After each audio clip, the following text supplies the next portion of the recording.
20年，中國就等於增長。呢個似乎係全球人類喺過去長時間都習慣咗嘅常態。隨住肺炎、人口老化、去全球化、通脹加息、貿易戰同埋戰爭等等嘅問題，亦都堆積咗一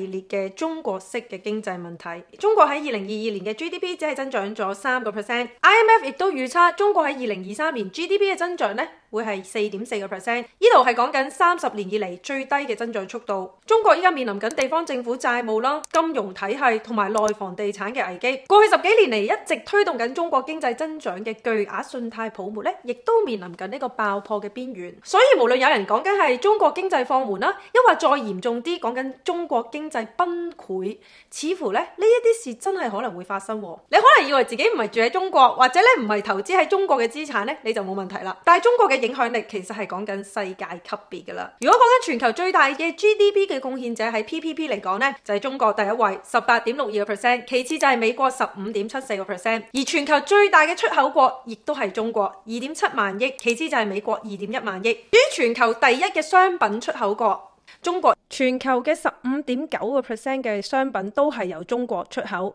價值3.36萬億。40年前中國嘅經濟規模只係有1910億，而去到2010年正式超越咗日本，成為全球第2大嘅經濟體系。喺2021年已經躍升到去17.73萬億，僅次於第一位嘅美國23.32萬億。中國嘅國民生產總值GDP 預計喺2035年左右就會超過美國啦。喺全球化嘅影響之下，一個咁巨大嘅經濟體，如果真係 slow down 或者係崩潰嘅話所引發嘅連鎖反應係非常之大，無論係大大小小嘅國家、公司或者係作為個體嘅你，又準備好未呢？今日我會分幾點由宏觀經濟開始講起，再睇埋呢個投資市場，我哋有啲乜嘢可以做到呢？喺我開始之前記得 click 翻個 like 啦，同埋訂閱。如果你想支持 Ring 先係呢個平台嘅話亦都可以去 Patreon 請我飲杯咖啡啦，或者 click 下面嘅開戶連結，好多開戶連結都有一啲優惠嘅。另外亦都提一提大家，呢個影片係一個教學同埋分享用途，就唔係對你嘅投資產品上面嘅買入或者賣出建議，投資有風險，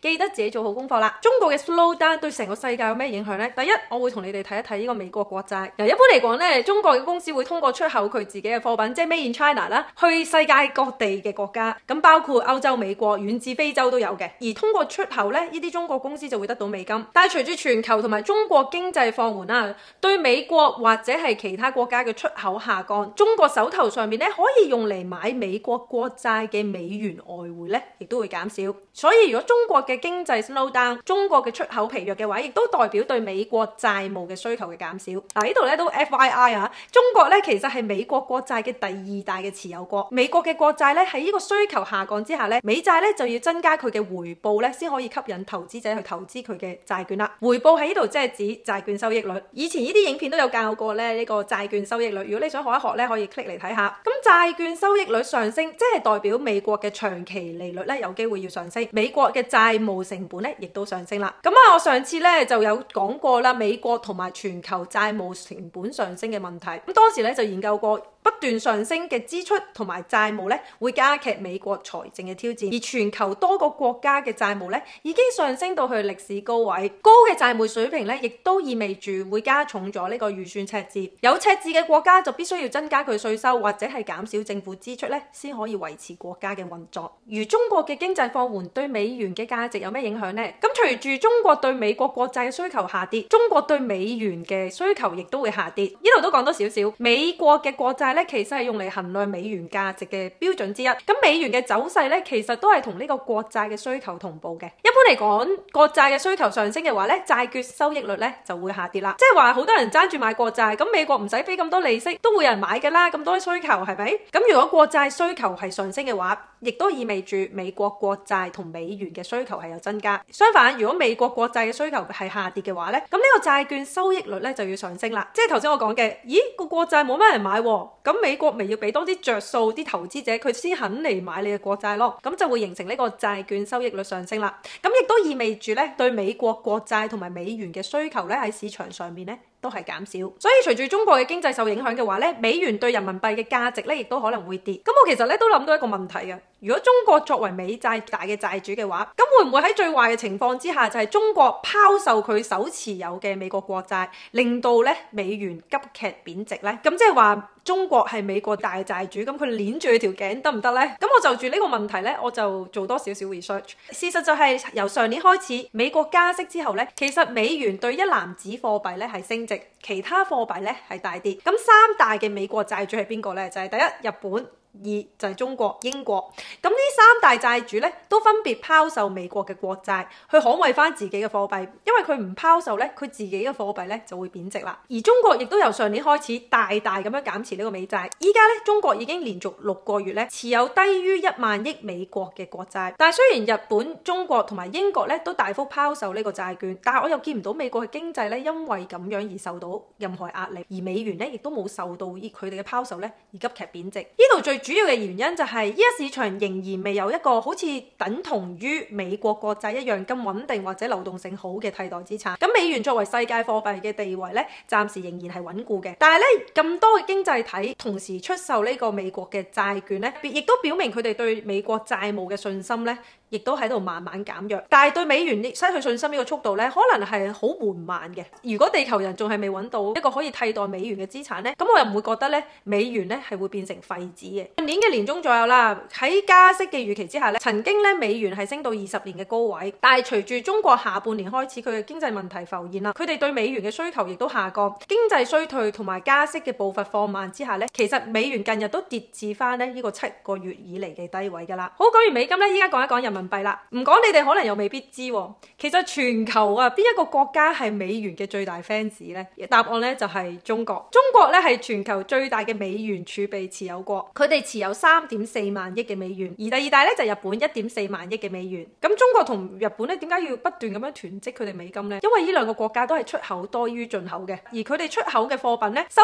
翻嚟嘅數咧其實都係 in 美金嘅，所以咧有人就話啦，美元係世界貨幣，因為好多嘅國家都持有呢個美元儲備，而持有美元咧亦都係最符合佢哋嘅最佳利益。不過如果中國真係失去經濟動力嘅話咧，出口減少之下，頭先都解釋咗啦，會引致呢個美元貶值。咁即係話中國、日本呢啲國家原本儲緊嗰啲美金啊，喺佢哋個豬仔錢罌裏面嘅儲備咧嘅價值咧都會跌啦。所以喺佢哋經濟環境不佳嘅時候咧，其實佢哋唔太願意持有呢個美元儲備嘅，佢哋會傾向分散投資喺其他嘅貨幣，例如儲翻多少少歐羅啊、日元啊，減少自己對美元嘅需求。咁而人民幣對美金咧都有機會走強啦。如果中國呢個世界經濟引擎真係熄咗嘅話，最大嘅輸家又係邊個呢？中國嘅經濟危機對一啲依賴中國做商貿嘅國家或者地區咧，可能咧係一個最大嘅痛苦。咁我又問一個問題啦，咁美國係咪一個輸家呢？中國咧其實就係美國最大嘅貿易伙伴，以進口為主，亦都係美國最大嘅貿易逆差嘅國家。如果一啲美國嘅公司佢嘅出口係嚴重依賴中國嘅話咧，佢嘅影響就會較大啦。喺 S&P 500標準普爾美國頭500大嘅公司嚟講咧，以半導體呢個行業有較大嘅 exposure 係中國。睇翻資料顯示啦，第一位咧就係高通，呢間無線電信技術公司咧係一間非常之依賴中國嘅公司。中國地區對高通嘅 revenue 裏面咧係佔咗63% 嘅收入，而 IPG Photonics 咧係一間光纖激光器嘅製造商。佢喺佢 10K 嘅財務報告裏面亦都提到，佢哋好大部分嘅銷售額咧30% 係嚟自中國。另一個咧就係 Texas Instruments 啦，呢一間係半導體公司，佢嘅中國客戶咧亦都幫佢每年帶嚟25% 嘅收入。至於大家最熟悉嘅 Apple 同埋 Nike 啦，中國咧係呢兩間公司嘅第3大嘅市場，亦都係咧 Tesla 第2大市場。隨住中國嘅經濟收縮啦， Nike 咧上年喺5月中國嘅盈利收入咧係10年嚟首次出現呢個下跌。不過如果你再細心睇呢個數字嘅話咧，其實喺中國呢個銷售額咧只係佔美國呢23萬億嘅 GDP裏面嘅 0.65%。 如果喺去除呢個美國國債同埋美元嘅影響之下咧，其實對美國嘅整體嘅經濟咧喺呢啲銷售額嚟講咧就影響就唔係太大嘅。咁但係亦都要睇翻咧每間公司嘅個別嘅業績啦，咁就要取決於呢間公司本身自身咧有幾多嘅 exposure 咧喺中國啦。咁我呢陣喺片段後部分亦都會講多少少咧對投資者我哋有啲乜嘢要注意同埋要留意嘅地方。好，講到真係輸家啦，咁邊一個國家真係最受中國國呢個經濟放緩嘅影響呢？答案就係同中國借咗好多錢嘅國家。咁中國咧係世界上面最大嘅單一債權國之一。咁2013年咧，中國提出嘅一帶一路啦，呢個計劃咧，中國亦都稱之為新絲綢之路。講緊中國係投資近150個國家，而當中大部分都係發展中嘅國家，有啲係就一啲港口啊、鐵路同埋陸路基礎設施等等啦，去提供呢個貸款嘅資金。所以咧，即係自呢個一帶一路之後咧，中國其實咧為好多一啲發展中嘅國家咧安排咗好多一啲債務重組，尤其是係一啲不良嘅債務上面。咁呢啲國家其實以前咧係用一啲傳統嘅銀行嘅體系啦，去借錢或者去做一個發債去融資嘅。咁一帶一路出咗之後咧，呢個 package 因為實在太吸引啦，好多嘅呢啲咁嘅發展中嘅國家咧，轉頭向呢個中國嘅國企銀行啊或者國企嘅財務機構咧去做佢哋嘅重組債務。咁根據 World Bank 嘅數據就指啦，全球有97個嘅國家咧係背負住呢個中國嘅債務，而中國佔呢個國際開發協會啊，即係 IDA 呢度咧裏面嘅國家主要都係啲發展中嘅國家啦。講緊喺2022年啊，中國同呢啲咁嘅國家嘅官方雙邊債務咧已經高達66%。呢啲國家咧大部分都係位於非洲、中亞、東南亞同埋太平洋嘅地區。咁呢啲借錢嘅貸款條款咧就唔係太公開嘅，我哋一般嘅人啊投資者係基本上係冇辦法去知道個內容嘅。根據 World Bank 嘅資料咧，好多呢啲嘅貸款條款咧都係用外匯美元借出，或者係用人民幣結算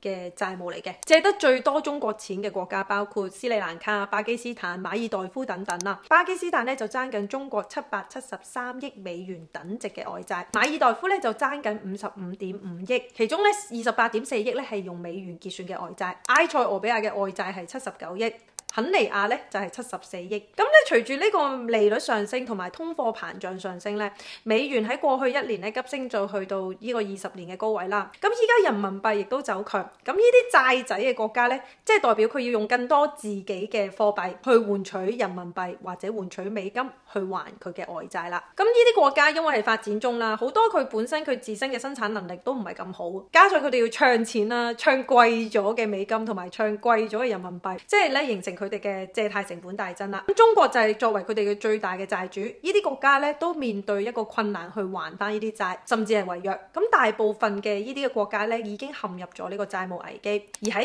2022年嘅7月咧，斯里蘭卡亦都正式宣布咧國家破產。IMF 亦都喺上年 identify 咗最少23個嘅非洲國家陷入咗呢個債務嘅危機啦。而喺以前當中國仲係喺一個極速嘅經濟增長環境之下咧，佢哋其實對發展中國家呢啲債務啊，佢哋係傾向如果佢哋還唔到錢嘅話咧，咁就拖長嚟還啦，延長個期限啦。咁但係因為依家中國咧失去咗呢個經濟動力，咁呢啲貸款咧可能會變得更加難去延期，亦都可能更加難再借啦。即係話以往呢啲國家咧就10個煲9個蓋咧就仲 work 嘅，咁但係依家可能冚都冚唔切啦，可能得翻7個蓋或者6個蓋嘅啫。而呢啲國家本身係好依賴中國咁龐大嘅發展貸款，咁突然之間佢嘅現金流咧就停咗，所以呢啲國家咧亦都會面臨呢個違約嘅風險。咁做債主咧理應係可以通過去放債去賺取收入。咁不過咧根據 World Bank 嘅債務統計嚟講咧，其實自從2019年開始咧，中國喺呢啲嘅貸款支出減去本金同埋利息之後咧，其實呢啲貸款咧對中國嚟講已經係變成一個蝕本嘅生意。啲中資銀行面對國內國外嘅壓力，即係對佢哋嘅審計或者係佢哋嘅債務問題咧，都係一個嚴格嘅審查。咁所以你話如果佢哋再對呢啲咁嘅發展中國家再放新嘅融資、再放新嘅貸款咧嘅機會咧，其實已經係難上加難㗎啦。咁呢啲國家如果真係要翻去回頭路，即係用舊有嘅方法去融資，即係唔向中國借錢咁樣去翻銀行啊或者發債啦。咁隨住依家咧自身嘅貨幣貶值，咁其實佢哋會面對好多呢個貸款成本高昂嘅問題。咁如果真係別無選擇啊，咁呢啲國家最終會唔會要將自己賴以為生嘅天然資源去交出嚟去還債呢？咁市場上面講咗好多嘅，例如有鈷、鈾、銅、鋁土礦。嗱，我呢度咧係真係查咗點讀嘅，嗰啲字咧對我嚟講都有啲難。呢啲咁珍貴嘅資源啊，佢哋會唔會還唔起債，就逼住要攞自己嘅老本出嚟抵債咧？咁呢個變成係削弱自己嘅維生能力，變咗係一個惡性嘅循環，即係等於債仔借得太多錢，冇錢還咧就要變賣家當啦。好，去到影片最重要一 part 啦。咁作為一個個人或者係投資者，你點樣保護翻自己呢？你唔係住喺中國或者你冇投資喺中國嘅資產，就係唔係等於唔關你事呢？咁其實過去10至20年以嚟咧，全球化呢個經濟環境之下咧，中國嘅影響力咧已經令到冇一個國家可以獨善其身。根據 IMF 嘅數據就指出啦，只要有1% 中國嘅 GDP 增長下滑咧，都會對全球宏觀經濟產生重大影響。GDP 喺中國1% 嘅下跌，就等於世界增長下跌0.23%。而中國經濟放緩引發嘅金融市場波動咧，亦都會轉化為呢個世界經濟增長至少0.29% 嘅下降，亦都會對全球股市、油價同埋長期嘅利率咧產生負面影響。總括嚟講，一場嘅肺炎疫情咧，激發咗好多原本已經有嘅喺全世界上面各種嘅經濟問題。咁對投資者嚟講，你要注意啲咩呢？第一，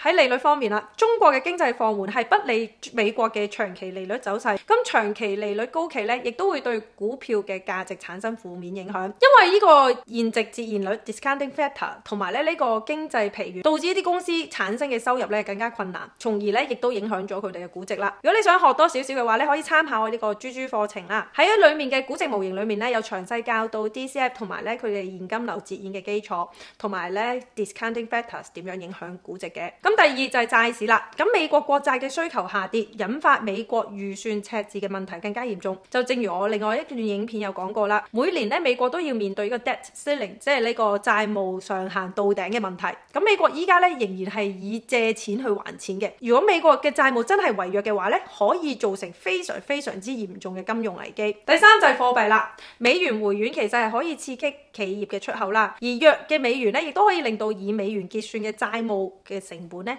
係降低。咁所以頭先回應翻我頭先講嘅幾點啦，其實對好多國家嚟講咧都係一件好事，但係弱美元咧亦都代表咧美國自身嘅入口成本咧就會升高，咁演變成為通脹嘅問題啦。而可以好肯定嘅就係美國聯儲暫時係唔想見到通脹嘅，所以如果你係期望喺短期內見到呢個美元貶值嘅話咧，我自己就睇唔到呢一個因素喺度嘅。而人民幣走強咧，亦都代表有機會進一步令到已經本身好疲弱嘅中國出口咧係雪上加霜，影響咗咧中國企業嘅營運能力同埋利潤率，咁從而亦都會影響中國企業嘅股票嘅估值啦。另外就係金融動盪呢個問題啦，咁好多大量嘅發展中嘅國家，如果一次過破產咧，亦都會引發呢個廣泛嘅金融同埋政治危機。咁唔單止中國嘅，每一個國家佢本身都有其他唔同嘅債主。如果呢啲國內國外嘅債權人咧收唔到佢哋借出去嘅錢，如果佢哋真係收唔到錢，就會拖累到全球大量嘅金融機構嘅穩定性啦。咁喺短期嚟講咧，其實我仲未見到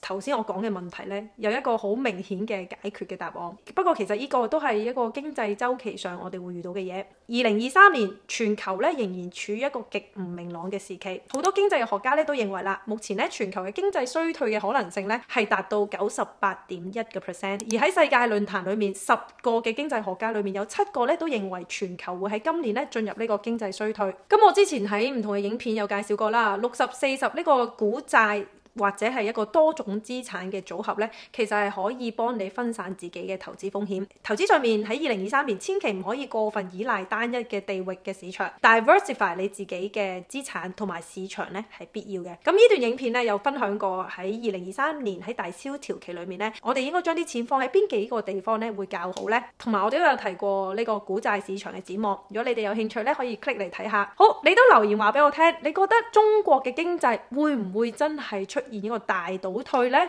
你又會點樣準備面對呢個中國經濟衰退嘅問題呢？如果你想支持平台發展，可以去 Patreon 請我飲杯咖啡啦。同埋咧，記得 share 留言訂閱嘅時候記得 click 翻個 long 啦。好，下次再見，拜拜。